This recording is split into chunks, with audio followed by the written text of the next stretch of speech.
وطني بسوريا ما أقدر. بالنسبة لأنه شعور صعب والله لا يدوق لحدا، يعني لا الليل انام ولا نهار. المرض الثاني هو الربو. يا ترى إذا صابني شي بالبحر مسؤولية مين؟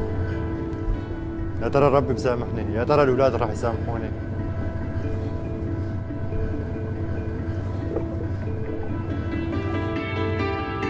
يا بابا وين رايحين؟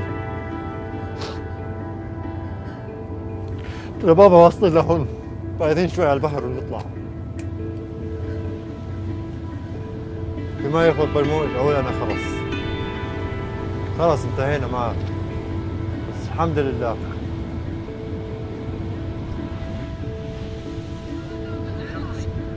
أولاد البابا مشان الله رجعنا، يا بابا ربنا يوفقك خلاص، يا بابا رجعنا مشان الله، والبنت نفس الشيء. اجت الهليكوبتر حامل حوالينا من 3 مرات او 4 مرات. علينا السفينة تبع منظمة حقوق الأطفال. أول ما شفتها من بعيد ولادي ضميتها وصرت أتحمد ربي. يعني رفعوا أول شيء المرضانين، أول شيء شافوا البنت،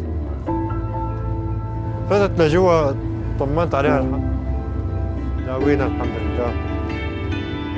وضع بنتك وضع محرج، بدنا ناخذها هلا بالطيارة من هون للمشفى.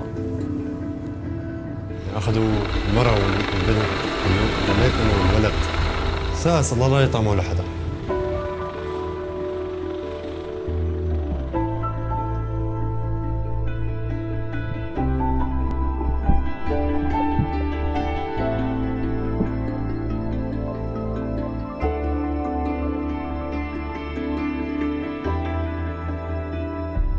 وصلنا على إيطاليا، جيت جماعة حقوق الطفل، يعني جابوني هون عند عيالي، طمنت عليها الحمد لله.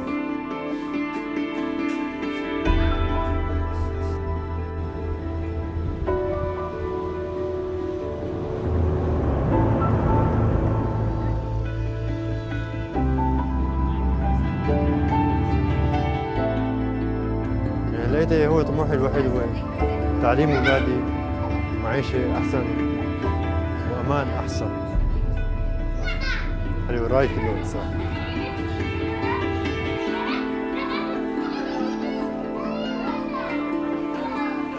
كيف واحد بده يشكركم، كيف بده غير الشكر وغير كلمة الله يعطيك العافية، يعني أنا ما بقدرتي أساعدك أكثر من هيك.